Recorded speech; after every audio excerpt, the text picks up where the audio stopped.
আরে কি হলো রে? জানি না ভাই, কদিন ধরে মনটা খুব খারাপ লাগছে। কি কেন, কি হয়েছে?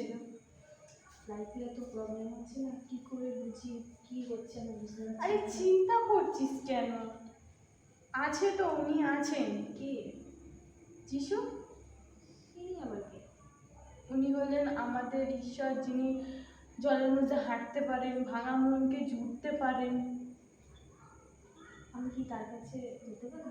হ্যাঁ অবশ্যই, তুই যদি বাইবেল পড়িস ওনার ব্যাপারে তুই সব জানতে পারিস। ওইসব মেসেজ, সব ইনস্টা ফেসবুক সব বাদ দিয়ে তুই বাইবেল পড়, তুই সব কিছু সমাধান করতে পারবি। সত্যি? হ্যাঁ সত্যি। তার জন্য কি করবো আমি? তার জন্য তোকে প্রতিনিয়ত তোকে সকালবেলা উঠতে হবে, প্রার্থনা করতে হবে, শোয়ার আগে প্রার্থনা করতে হবে, বাইবেল পড়তে হবে।